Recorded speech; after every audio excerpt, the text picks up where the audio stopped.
Hello everyone, स्वागत है आपका अपने ही चैनल इंग्लिश टैंकर में। गाइस, आज जो मैं स्टोरी आपके लिए लेकर आई हूँ बहुत ही अच्छी है। इसकी हम करेंगे ट्रांसलेशन हिंदी टू इंग्लिश। ठीक है, एक एक वर्ड की इंग्लिश में यहाँ पर लिखूंगी ग्रामेटिकल स्ट्रक्चर के साथ कि कौन सा टेंस है वो भी बताती जाऊंगी।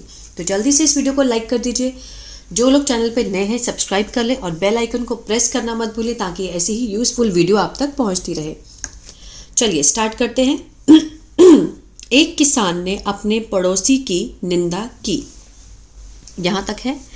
आ ए ई का सेंस आ रहा है, पास्ट इंडेफिनेट का सेंस भी दे रहा है कि वो निंदा कर चुका है, मीन्स उसने निंदा की। ठीक है ना। की किसने? किसान ने की, तो ये सब्जेक्ट है हमारा। A farmer,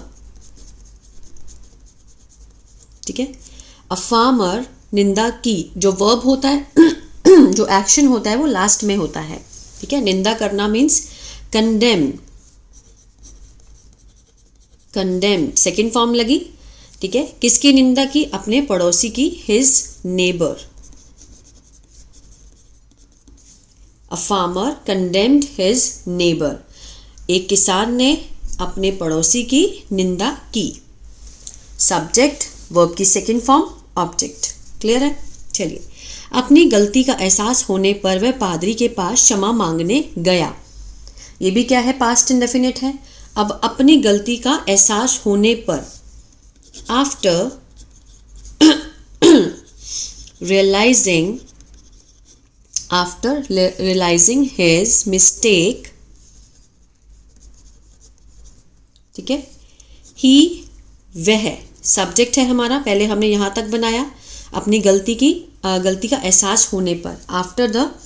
after realising his mistake he subject गया, वेंट, ही वेंट, गो की सेकेंड फॉर्म होती है वेंट, वह गया।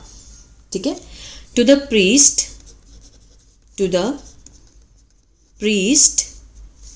To ask for forgiveness.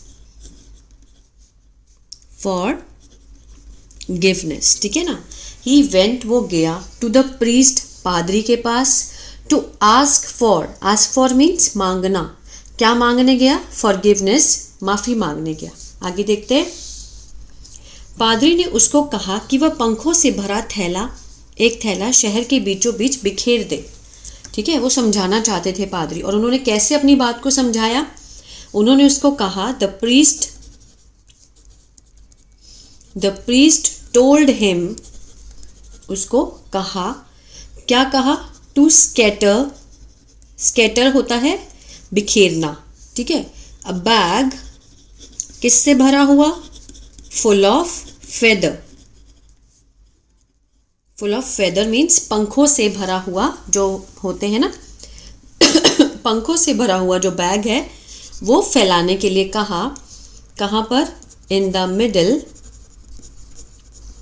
The middle of the city, शहर के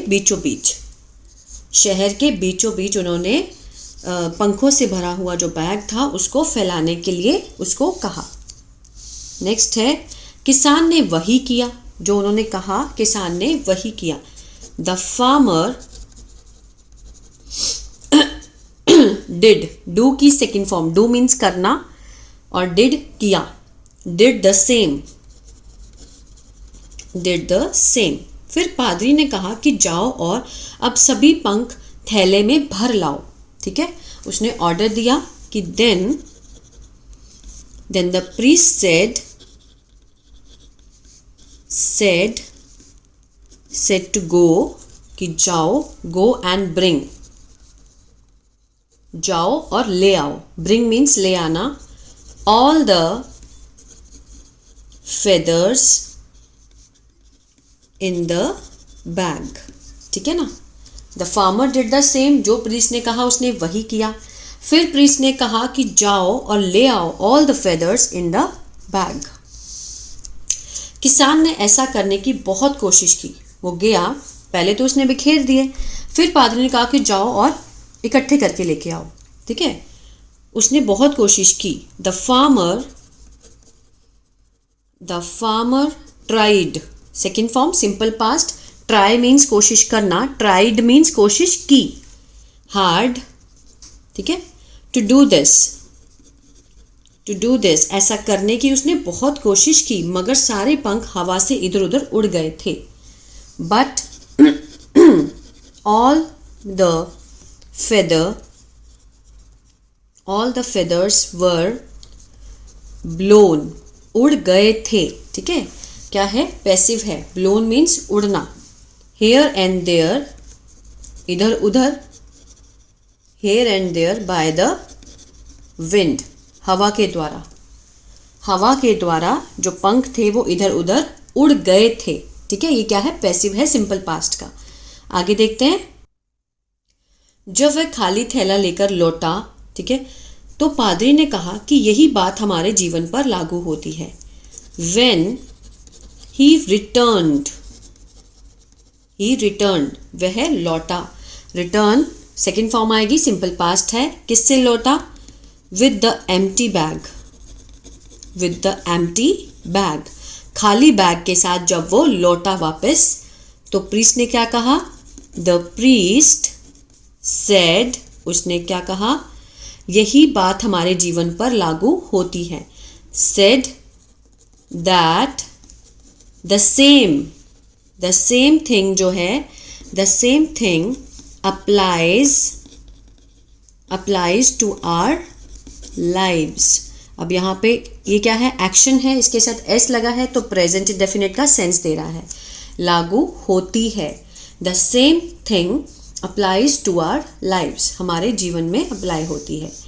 तुमने बात तो आसानी से कह दी। ठीक है, उसने उसकी मतलब जो बुराई की थी, निंदा की थी, तो वो क्या समझाना चाहते हैं कि तुमने बात तो आसानी से कह दी। यू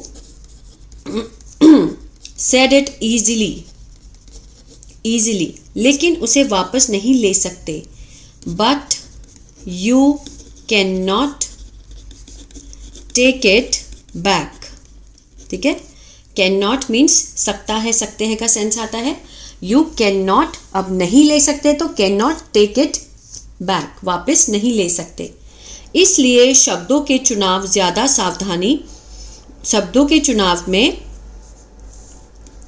ज़्यादा सावधानी बरतनी चाहिए। मीन्स शब्दों के चुनाव करते समय हमें सावधान होना चाहिए।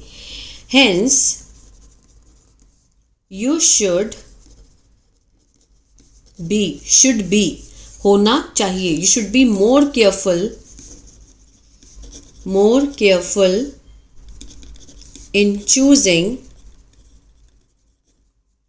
choosing your words।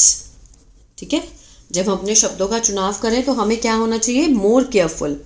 You should be more careful in choosing your words.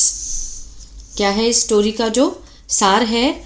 मुंह से निकले शब्द वापस नहीं लिए जा सकते। अब जा सकते का सेंस आ रहा है। the words that come out of the mouth cannot be taken। Third form passive है कैन का, बैक। ठीक है, कैन का पैसिव है, can not be back, taken back. तो ये था स्टोरी छोटी सी। आई होप आपको अच्छी लगी और बहुत कुछ सीखने को मिला होगा गाइस। तो प्लीज़ लाइक शेयर सब्सक्राइब करना मत भूलिएगा। God bless you.